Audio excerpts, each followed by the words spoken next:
Hey there, welcome to Livewire. I'm your host, Luke Burbank. This week on the show, we are going to be talking to writer and director Laura Chinn, who's got this amazing new memoir out. It's called Acne, and it talks about her life growing up in Florida as part of the Church of Scientology, her battle with very oily skin, which really defined her life during her young years, and also some serious illnesses that were faced by immediate family members of hers. And yet, the book is very funny. I want to stress that.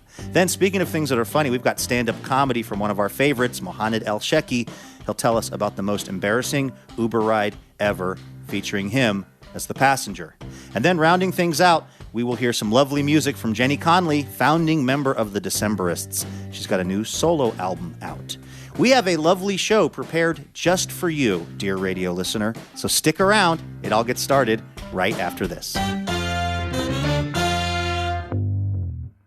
We love the freedom hip-hop offers, but there's a lot less freedom inside the culture than you might think.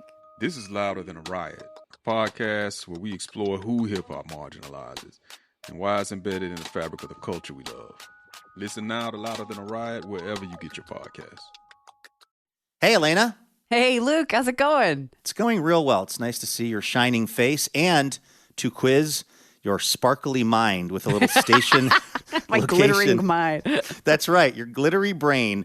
You ready to do a little station location identification examination? Okay. This is where I quiz Elena about somewhere in the country where Livewire is on the radio. She's got to figure out where I'm talking about. In this city, it is apparently illegal to throw an item across the street. This is not giving you any useful information, but it's just an amazing, dazzling detail. I know it's a place with streets, so Okay, that narrows something sure, down. Sure. It is the fifth least populous state capital in the U.S. So it's a state capital, but it's a place that doesn't have a tremendous number of residents. Juneau, Alaska. Oh, you're in the sort of right quadrant of the country. You're like, it's better than if you said Florida, okay? How about this? This city was once home to several notable people, including L. Ron Hubbard, actors Gary Cooper and Dirk Benedict, and the musician Charlie Pride. They all lived in this place. Is it Helena, Montana? Oh, my gosh. Did I get it? I was going to say that or South Dakota. I am genuinely shocked. Helena, Montana, where we are on the radio on KYPH radio, part of the Yellowstone Public Radio Network. So shout out to folks out there. Are you ready to keep riding this high right into the actual show? I am amped. All right, take it away. From PRX, it's...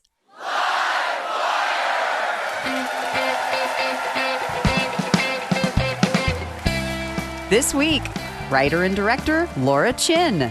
I mean, I've never met anyone who was like extremely funny and had like a great life. And like Right. great parents and like a great dad. I've never seen that. And comedian Mohanad Elshieky.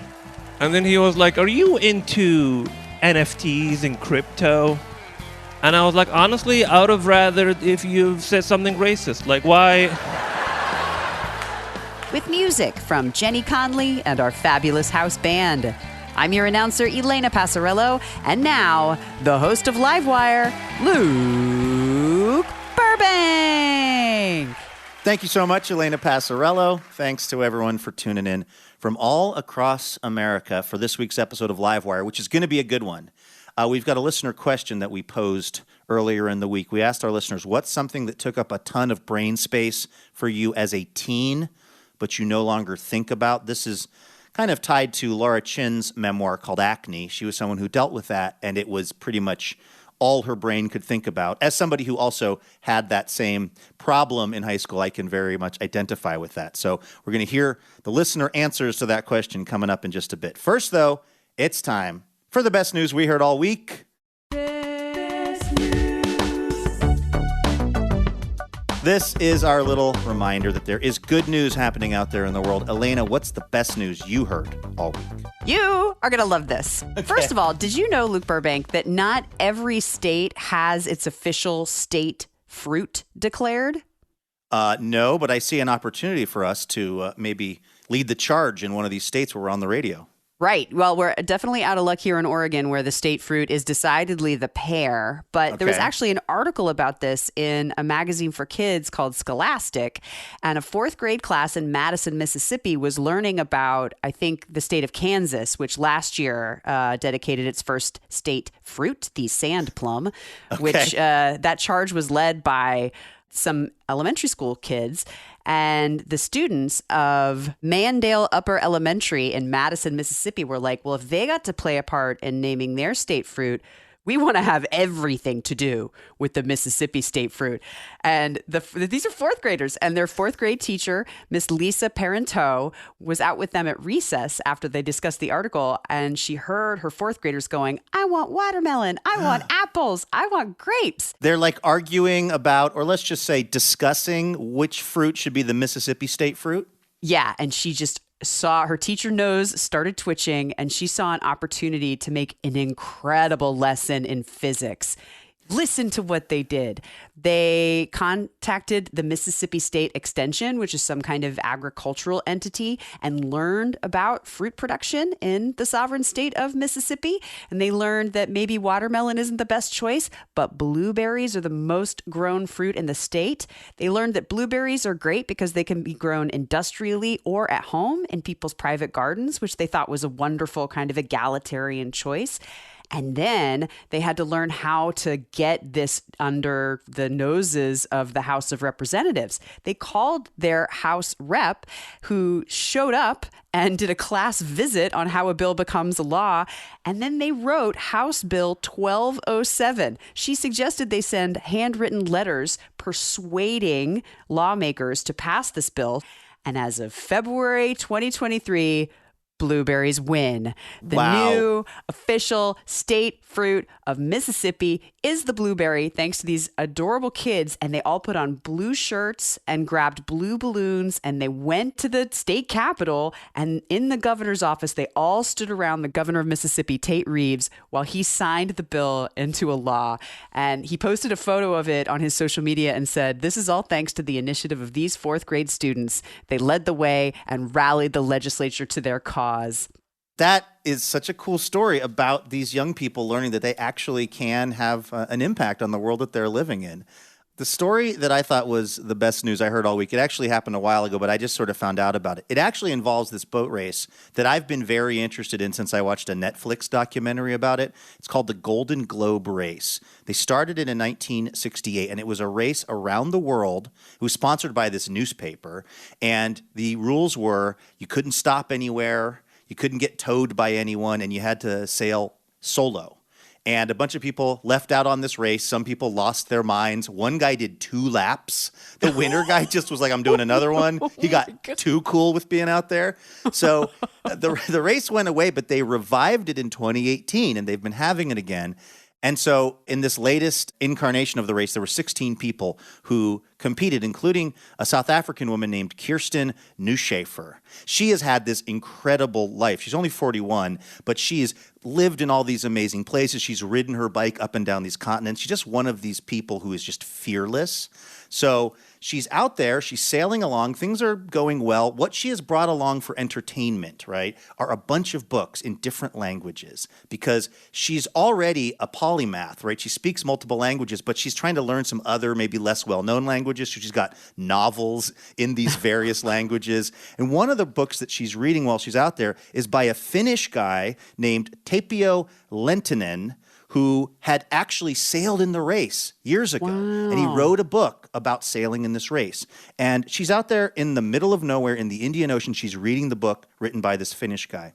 And she hears over her radio that this guy, his boat has sunk in the Indian Ocean, the guy whose book she's reading, and that he is in a lifeboat. And she is the closest person to him. So she takes her cell phone out of this locked compartment where it was supposed to be, turns it on, gets the GPS going, sails all through the night, and finds this dude in his lifeboat in the Indian Ocean. OMG. Right? And then he gets on board, they drink rum and celebrate. Eventually, this cargo ship is coming by, so they put the Finnish guy on the cargo ship. She locks her phone back up and keeps racing. Elena, would you believe she won the race? What? She totally assumes she lost after making a detour to save a Finnish guy. She pulls into the same town in France that I won't try to pronounce because my French is spotty at best.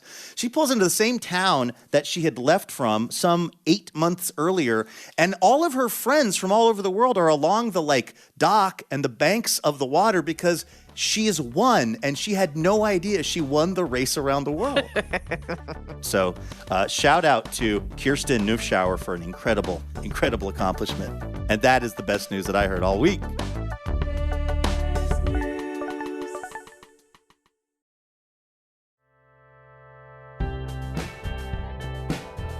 All right, let's get on over to our first guest. She's been making TV for over a decade as an actor, writer, and director, including the show The Mick and also Children's Hospital.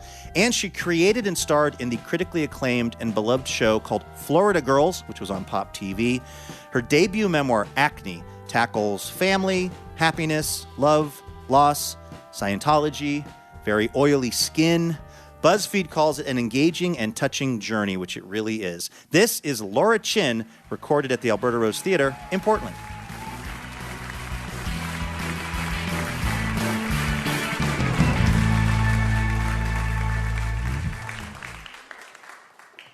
Hi. Hello, Laura.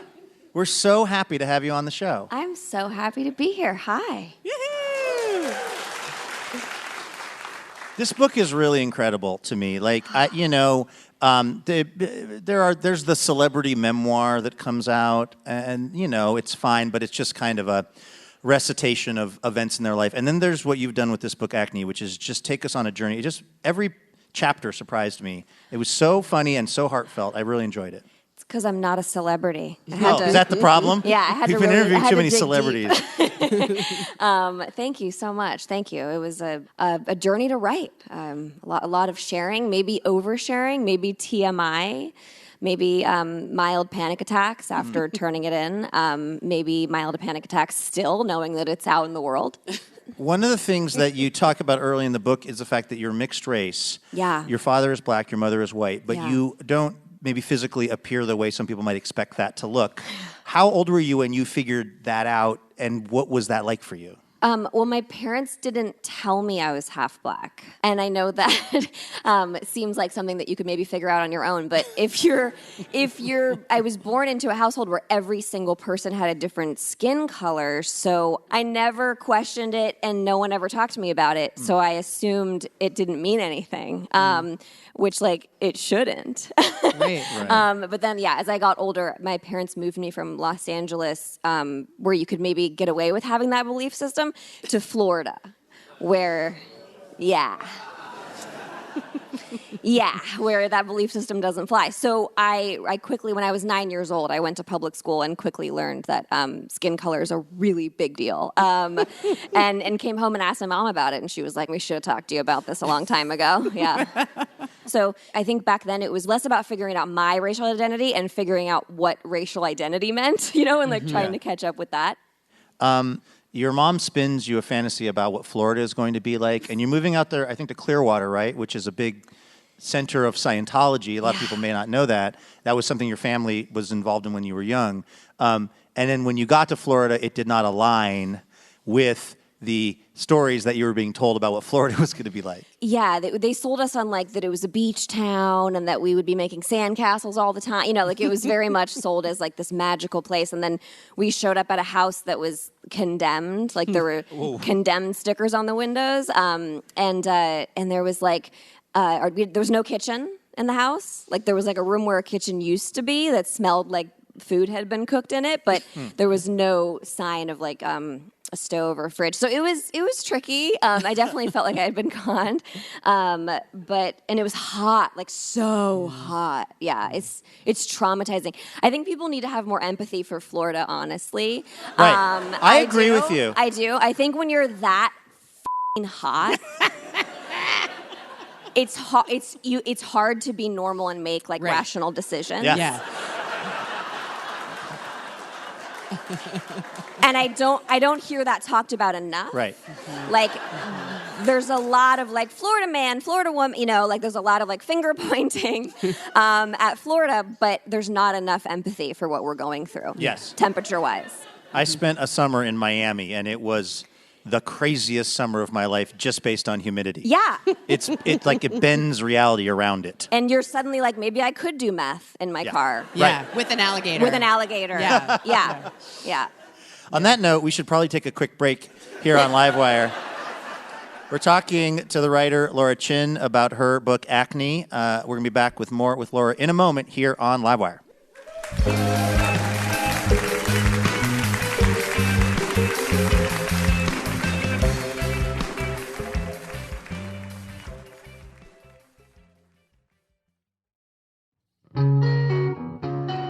Livewire is brought to you in part by Alaska Airlines. Alaska Airlines offers the most nonstops from the West Coast, including destinations like Hawaii, Costa Rica, and Belize. And as a member of the One World Alliance, Alaska Airlines can connect you to more than 1,000 destinations worldwide with their global partners.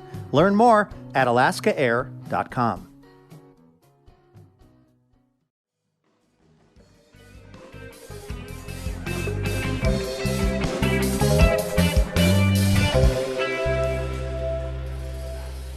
Welcome back to Livewire from PRX. I'm Luke Burbank here with Elena Passarello. We're at the Alberta Rose Theater in Portland, Oregon this week. And we are talking with the writer Laura Chinn about her book Acne. Now, one of the things that I noticed in this book was that you had a lot of moments in your growing up life and even in your adulthood where something kind of embarrassing was happening, and you sort of converted that into humor. Like you were trying to laugh along with everyone to sort of stay one step ahead. And you're also a very funny person. This book is funny. Your TV stuff is funny. Do you think there's any truth to the idea that like trauma and tragedy makes somebody funny, builds into comedy? Or is it just bad things happen to everyone and some people unrelatedly happen to be funny? And you're one of them. I mean, I think it's a coping mechanism for sure. I think it's, it's a protection. You don't have to ever get too serious with anybody because you can joke around with them. It's like a mental illness that people enjoy. Is kind of, yeah. I mean, I've never met anyone who was like extremely funny and had like a great life. And like right. Great parents and like a great, I've never seen that. Right. But I also think there are people who go through like extensive trauma and aren't hilarious. Right. So yeah, I don't think it's a rule. The title of this book is Acne, and it deals a lot with your skin when you were, again, a teenager and into your adulthood. When did you first notice something different was going on for you than the like typical teenager, hormonal stuff? Oh, It always felt like I was the only one who had, and I know that's not true. It's just narcissism, I guess. But like, it always seemed like everyone else around me had like an occasional pimple, and I was like a face full of acne. But I think like maybe year 5 or something, like maybe my like second round of Accutane, I was like, what the hell's going on? Oh wow. But yeah, I mean, I think it was that. It was like trying things and having it not go away, and then the older I got, then you start to, everyone else starts to really grow out of it, and you're like kind of growing more into it somehow. I had not great skin when I was in high school, and it was the centerpiece of my whole life, just thinking about it all the time. And one of the things you do in this book, I think that's so interesting, is you really describe how central to your life it can be, particularly when you're a teenager and you're insecure. For people who have had the luck to not know what it's like, can you kind of describe what it was like for you to have this going on? I don't want to talk to those people. I don't like talking to people who have never had acne. It does. It takes over your whole everything, every conversation, everyone who's, if you're looking at somebody, you're thinking they're staring at your skin. Everywhere you go, everything you wear, there's all these like insane rules about like you can't wear red if you have, like you become obsessive about this thing. And even, in your mind, it's so much it's so awful for other people. Like you think other people are having a bad day because you have acne, which is, insane. And when I see somebody else with a breakout on their face, I think nothing of it. I don't think anything. I think people are gorgeous and all skin is gorgeous. And I'm like, it's nothing. But when it's me, I'm like, I'm a monster. So yeah, I mean, it's tough. You write in the book that you had a face for TV, but the skin for radio. To which I would say, how dare you, Laura Chinn? Ooh, I've set a lot of radio DJs with that. Now, another part of this book, a pretty substantial part, is your relationship with your brother and your brother's illness. He was your older brother, and when he was pretty young, like maybe late teens, he was diagnosed with a tumor that ultimately robbed him of his sight and his sound, and eventually his life. The book really kind of walks the line between, I guess maybe, again, using humor as a coping mechanism, and you write about this point where you're sort of admitting your brother to hospice. Yeah. But he's always wanted to go to this place called Freedom Village, which was like a place where people could live with assistance but live on their own. And he asks your mom if you're at Freedom Village, and she has a really hard, because he doesn't have sight or sound at this point, so your mom has a really hard decision to make. Yeah, because he couldn't hear or see, and he was bound to a wheelchair at that point. He lost the ability to walk, and he had this dream of living in an assisted facility, and he was 21 at the time, and he really wanted to move out and get a place of his own. And, the doctors told us he has like a couple of months left, so they were like, it's time to move him into hospice. And when we were at hospice, he, being in a new place, he kind of sensed he was somewhere new. And he asked my mom, am I at Freedom Village? Like, did I finally get my own apartment?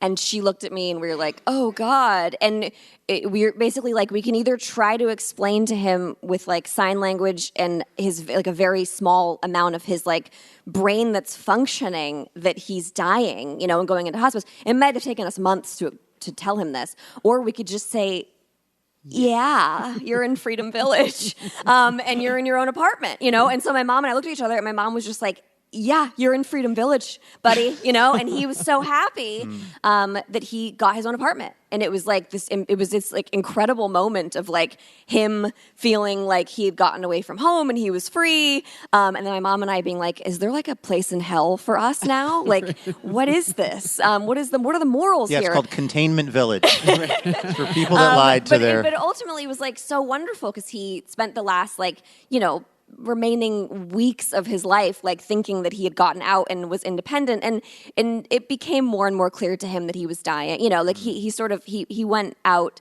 and was able to process his death as well, but it was like much better than telling him he was in hospice. But yeah, kind of dark. Was it hard for you to revisit this stuff in your life, because it's really intense, and then you're kind of excavating it to write this book? Yeah, I definitely cried a lot while writing it. It definitely was like cathartic, but also stuff that I talk about in therapy all the time. My therapist got like a break. They're like, thank God she's writing a book. I love that idea of misdirection from a therapist, like throwing a ball for a dog. Yeah, maybe get a book deal.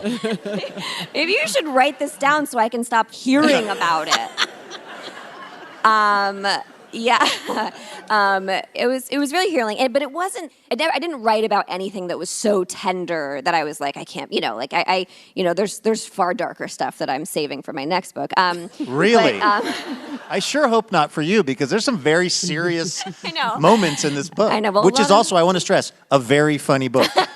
Like, it's not. Please don't get the wrong idea. Don't be scared. What I love about it is that it reminds me of things from my own life, where when you describe the situation, it sounds really dark, but when you think about the things that happened inside of it, there's absurdity, there's levity, there's joy, there's like a lot of tenderness. And so the dark stuff has so many layers to it, which I think that takes a lot of work to be able to really hit all those levels, because people immediately, when they read about the situation, they go, oh, this is sad. Yeah. Right? Yeah. Did you have like a strategy for, I know you write comedy and you know how to tell stories on television. I think I just think things are funny that are sad. I think I just genuinely find a lot of humor in things that I laugh a lot more at like movies that have like deep emotional through lines, than I do.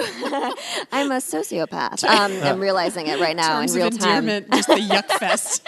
But like, if I care more, if I'm emotionally invested in something, like I'll laugh a lot more. And I feel like there's like a really thin line between like hysterical laughing and hysterical crying. And I experienced that for such a large part of my life. If I'm in the audience somewhere and something's taking itself too seriously, like I get church giggles and I have to excuse myself. Giggles. Yeah, like I get really intense, like hot sweats, and I'm like, oh no. Like if I'm watching a play and the person's like on their deathbed and everyone's really serious on stage, I'm like, oh no, like I'm gonna laugh, and I can't help it. And I have to leave. I have to leave the audience. Is that why you had to leave Scientology? Because of the church giggles? Too much church giggles.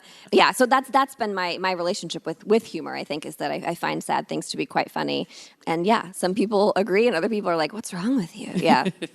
One of the things that I also found really interesting about this book is that you are both very suspicious of like woo-woo stuff. Yeah. Like in terms of like new age health remedies, but you've had, along with your skin, you had like some back problems, and you've had some health challenges, which you also write have been helped for you through stuff that has you actively rolling your eyes. Yeah. Like one you call your ghost doctor. Yeah.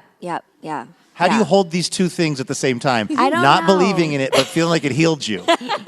Well, because I go into everything very skeptical, and then I'm usually wrong. Like I go into everything being like, oh God, crystals, here we go, and then the woman puts crystals all over me, and I'm like, oh my God, I've never felt better in my life. You had this doctor tell you your skin was inflamed because your brain was inflamed? She was like, you're furious. Yeah. She was like, and that worked. Yeah. You punched a pillow. It worked. I punched many pillows. Like, pillows are terrified of me. Terrified. Like, this woman was like, your skin is red because your mind is red, and your emotions are red, and you're hot, and you're angry, and you need to get anger out, and you're mad at your parents, and you're mad at the world, and da-da-da. And at the time, I was like, I'm not mad at all, actually. I'll make several jokes, and I'll be fine. And then I sort of slowly, through going to her and sort of realizing how incredibly furious I was, it helped my skin a ton, releasing that kind of like pent up rage, And and the more you sort of see these sort of magical things start to work, the more the skepticism goes away. Mm-hmm. I think, I don't want to sound pat, but I do think that there's a big piece of this book that's about self-acceptance, about you trying to accept yourself, however you are and whatever you've been through. Do you feel like you've learned how to do that for yourself? And can any of us really, truly accept ourselves? I want to end on kind of a light question. It's a fantastic question. I think I get better and better and better at it. I think writing a book about something that I carried so much shame for was extremely helpful, like towards that. And I think seeing how if I'm vulnerable, other people are vulnerable with me, and I connect with humans more, not less, and I'm actually safer, not less safe, The more vulnerable you are, the more you show your flaws, the more you're open. And all of those things are incredibly validating. You're like, oh, I'm not a monster, I'm not a freak. Like other people feel these things, and we're not alone. And that helps with self-love. That helps with self-acceptance. But then, oh my God, there are days where I'm just like, I can't believe I'm allowed to breathe air.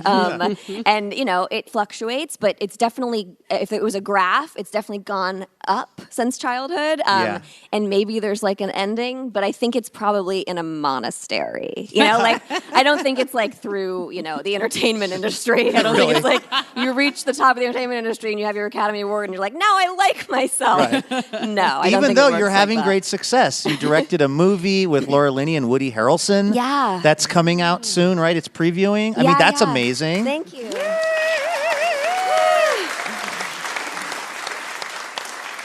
Thank you. Yeah, I wrote a script, finished a script during the pandemic, and then we got those actors involved, and we got a studio involved, and we shot the movie last summer, and we're editing it right now. Well, yeah, it sounds like it's going to be amazing. Those are a couple of top-notch folks. Laura Chinn, the book is Acne. Thanks for coming on Livewire. Thank you so much.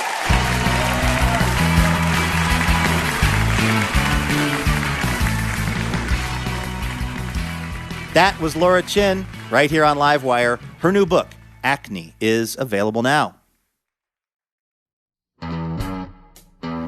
Hey, special thanks this week to Susan Stratton of Portland, Oregon, Susan is part of the Livewire member community and is generously supporting us with a donation each month, which we are very thankful for because it's genuinely how we can keep doing this show. So, Susan, thank you very much for keeping Livewire going.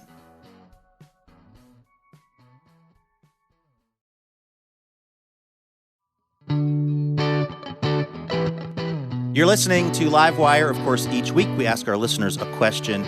In honor of the theme of Laura's book, we asked our listeners, what is something that took up a ton of brain space for you as a teen that you no longer think about? Elena has been collecting up those responses. What are you seeing? Oh, I love this one from Linsel.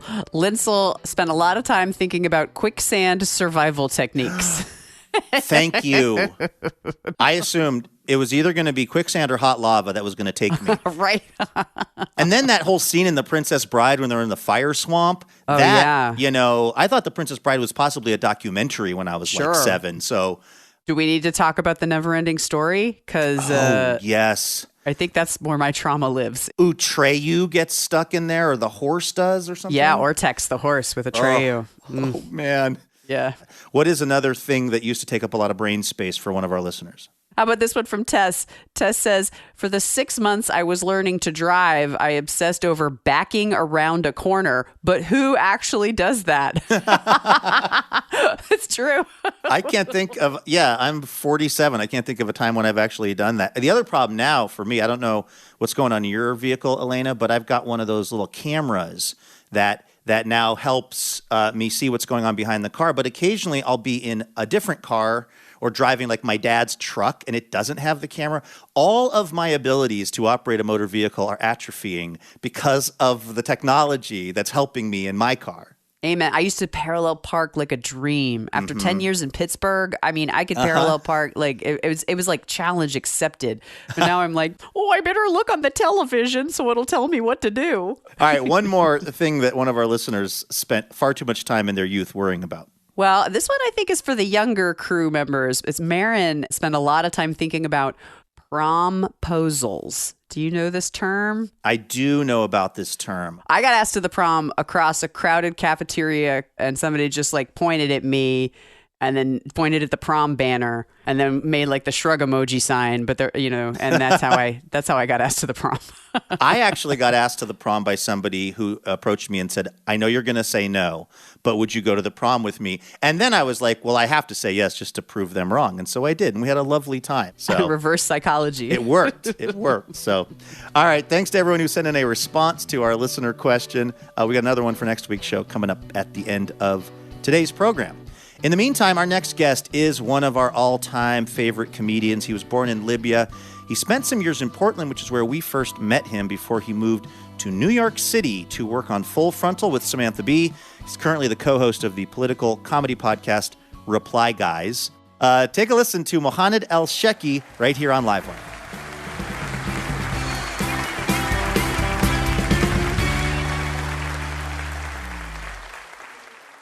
Last time I was in Portland, I called this Uber to come pick me up, and this guy shows up in a Tesla, and I was like, amazing, a fellow intellectual, and I get in front of his car, and he looks at me, and he's like, is this carry-on and suitcase yours? And I was like, the ones I'm holding? I was like, yeah, I'm going to roll the dice here and say, yeah, they're mine. And then he was like, I don't have space for this. And I was like, what? And he was like, I don't have space for this. You should have let me know beforehand. And I was like, you know what? My bad. I should have let you know that I would have those with me. I just thought that you could tell from context clues, like the fact that you're picking me up from the airport. Are you new here on this planet? Like, what's going on? Do you think I work here? I don't. I just arrived. And then I got into his car, and he, he saw my name on his phone, and he was like, hey, man, how do you say this so I know how to address you? And I was like, no need to address me. Like, whatever you think it is, just keep it here. I'm sure it's correct, And he insisted, and I was like, it's Mohanad. And he was like, what? I was like, it's Mohanad. And he was like, that's interesting. And I was like, keep it going. I want to hear it. And then he said, "It's just here in the States, it's usually pronounced Mohammed." And I was like, honestly, a great point. Like it's not how names work, but I really appreciate the perspective. This is great. And then, like, I remember halfway through the ride, he just looks at me out of nowhere, and he's like, "Hey, man, I'm gonna ask you something." And I know this is gonna be maybe like a white dude thing to ask. And I was like, "Yeah, you don't need to tell me. Like, my eyes gave me the heads up." And then he was like, "Are you into NFTs and crypto?" And I was like, honestly, I would have rather if you've said something racist. Like, why?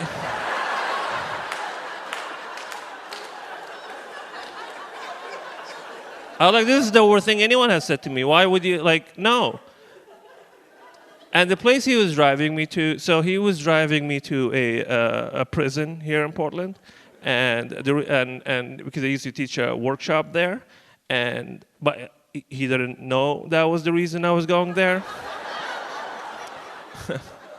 So he asked me if I had any plans for the day, and I was like, "My man, I don't have any plans today or the next 10 to 5 years, hopefully. I just decided this morning I was just so tired of running, and I think it's time for me to save consequences, sort of some justice for the families and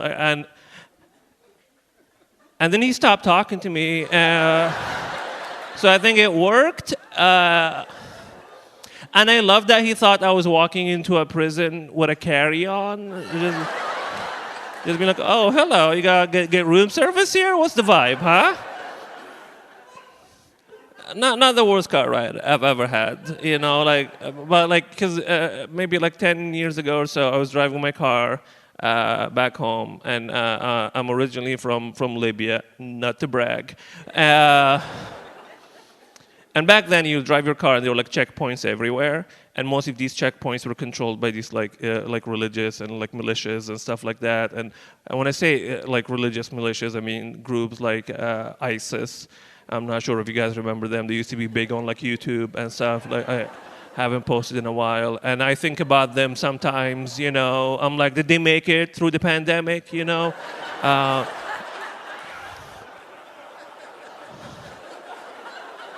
Which I'm sure they did, those guys always wore masks, so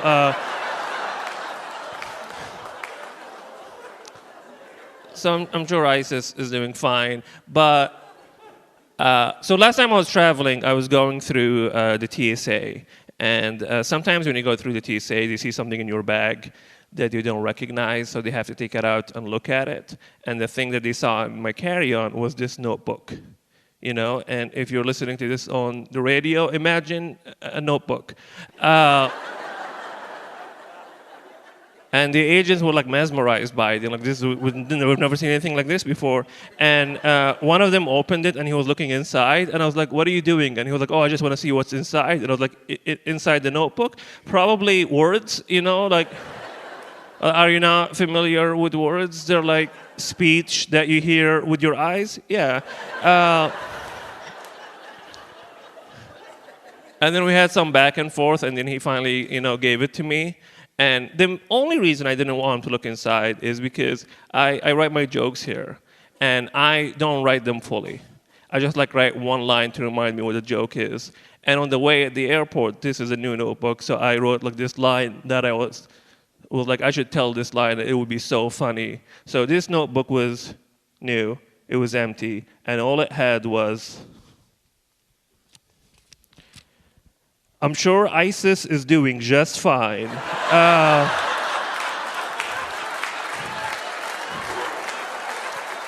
And I don't know how to explain that to Homeland Security, I can't be like, "No, you guys don't get it, I just think it's funny."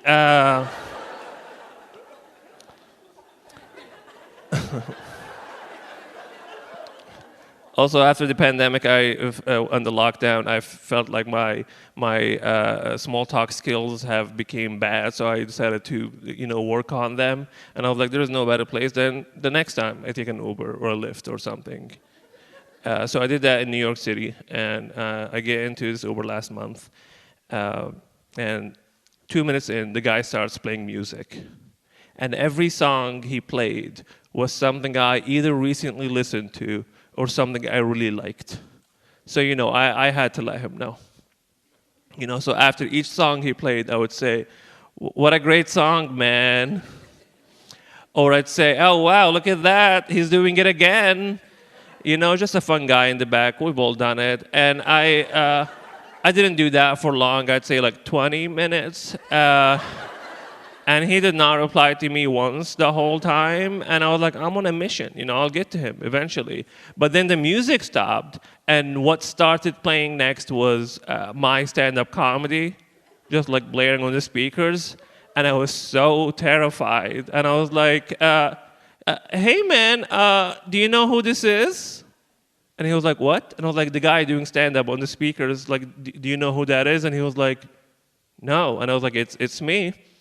And he was like, "Okay, cool." And I was like, "My man, are you kidnapping me and gaslighting me? I don't like this. What are you doing here? What does that mean?" And I was so terrified. I was like, something bad is gonna happen. And then I got to my destination, and he was like, "Okay, man, good night." And I was like, "My man, I don't know if this is a prank or something.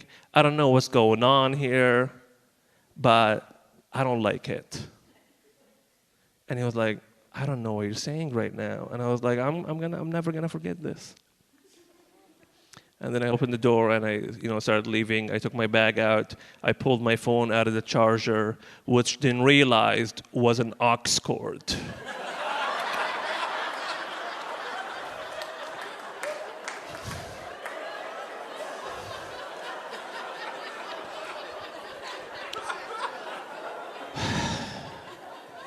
So, just to clarify, it's been my phone connected to the speakers this whole time.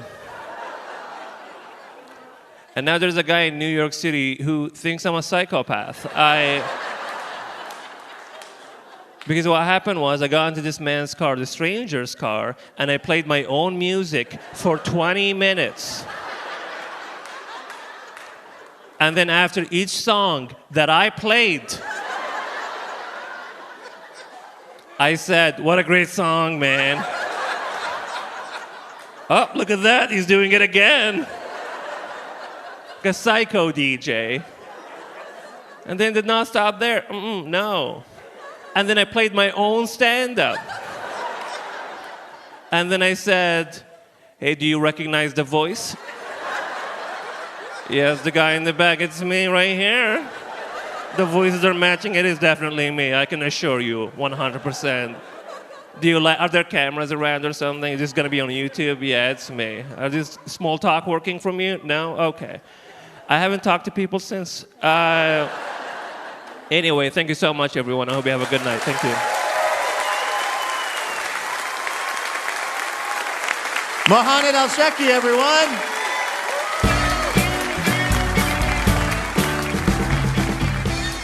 That was Mohanad Elshieky right here on Livewire. You can find Mohanad on Instagram. He's at mohanad.elshieky for more information on his shows and podcasts. I'm Luke Burbank, right here with Elena Passarello. We have to take a quick break, but don't go anywhere. When we come back, we're going to hear some music from Jenny Conlee from the Decemberists. You don't want to miss it, so stay with us.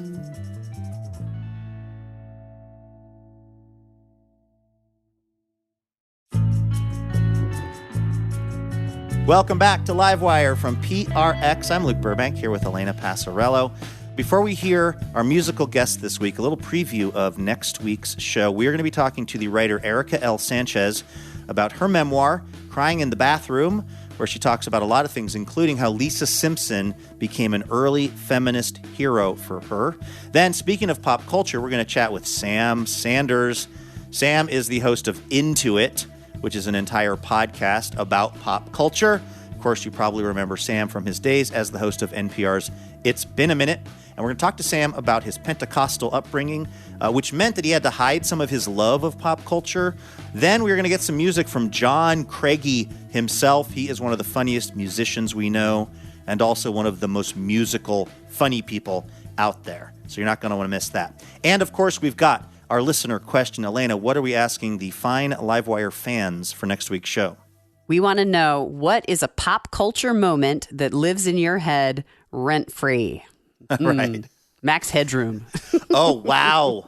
That's a good one. Remember him? Yeah, mine is probably WrestleMania when Hulk Hogan body slammed Andre the Giant. But you could kind of tell Andre the Giant was helping him by kind of jumping up on his arms. Anyway. That's a good partner. If you have a response to that question, a pop culture moment that lives in your head rent-free, go ahead and send in your response via Twitter or Facebook. We are at Livewire Radio. All right, this is Livewire from PRX. Our musical guest this week is a multi-instrumentalist, probably best known for her 23-year tenure as a founding member of the Decemberists. Her latest solo album, Tides, Pieces for Accordion and Piano, is incredible, and it is available now. This is Jenny Conlee, recorded at the Patricia Reeser Center for the Arts in Beaverton, Oregon. Thank you so much for coming on the show. Man, I'm excited. Well, it's awesome to have you here. I'm curious, though, about this instrument. Oh, yes. That you're currently wearing. When did you start playing accordion? I think around 2000, maybe in 99. I wanted to have a portable instrument because we were on the road. My first band, Kaloba, we would tour a lot and go to these Kaloba festivals, and there was these jam sessions, and I was like, I don't get to play, so I ended up buying an accordion. Ever since, I've been addicted. Was that before the Decemberists came around? Yes. So you were playing the accordion. You didn't have to, have a meeting with the other Decemberists No. and goes, I'm going to explore my accordion phase. I wasn't that good at it, but when I met Colin from the Decemberists, he was like, I heard you play accordion. I'm like, yeah, I do. I could just play the piano side. I'm a pianist, right? So this was a mystery to me. But Colin was really interested in the sound, so we made the first record that's only accordion, because it's like, let's make this acoustic record. And so now I do all the things, but I still really love to play. Is it really hard to learn? I mean, it seems like your brain is doing two wildly different things. It's true. I feel like you're playing three instruments. Like you're playing piano, you're playing like a chord organ over here, and then you're playing a bagpipe, pushing in and out here. So Yeah, it looks like it's a workout, too, depending on the song. yeah, and I feel like it's harder than the piano, but I do like the load-in better than all my keyboards I have to take on tour. So I think Fred Armisen, who played in bands for a long time before he was the Fred Armisen we know, said being in a band is just being like an unpaid moving company. yeah, it's mostly about schlepping. Yeah. Yeah, and waiting around. Well, what song are we going to hear off your new album? Well, I'm going to play a song called Hawk. I did a residency at the Southwester, which is a cool trailer park in Long Beach, Washington, and Yeah. I proposed to do 7 pieces on the accordion in the 7 Greek modes, which are different types of scales with kind of different sounds than we're used to. So I did each song looking at the scenario that I was seeing at the coast there, and this first one's called Hawk. So I want you to try to imagine a hawk up in a tree scoping out the scenario, seeing its prey, and then going hunting. And it's in the Dorian mode. And I could have told you that. you could. Well, here's. Oh, probably. It has a spooky sound. I just want you to hear the sound of it.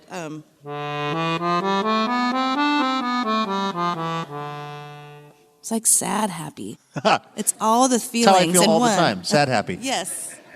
Well, this is Jenny Conlee here on Livewire.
Thank you.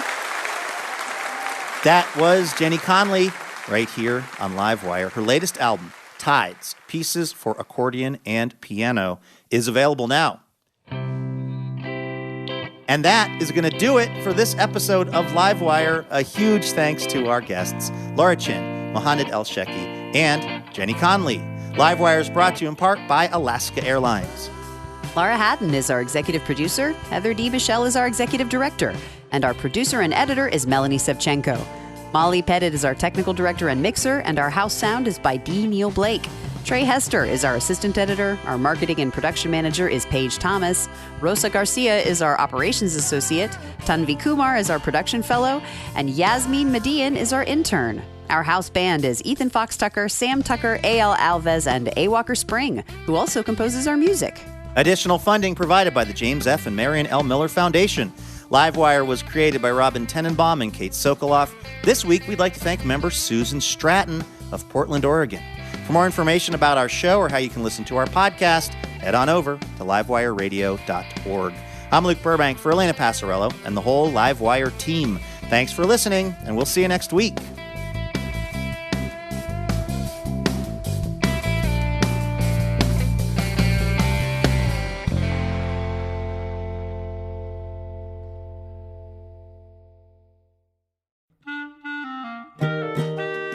Dear Livewire, when we first met, I was really shy. I had no idea we'd spend so much time together or that you'd be one to fill my heart with joy and make me want to be a better person. Oh, I'm sorry, I didn't know you were here. I was busy reading a review from one of our many rapturously smitten listeners. Oh, wait, actually, no, sorry. This is from Elena. Anyway, the point is, it would be really helpful if you wanted to leave us a review. Feel free to say really nice things about us, and we'll even read them now and then on the show. So you might hear your review of Livewire read on the program itself. Reviews help other people hear about the show, and then we can keep doing this for a long, long time because we love having this job. Thank you so much if you've left a review, and if you're about to leave a review, you can go ahead and do it right where you get the podcast.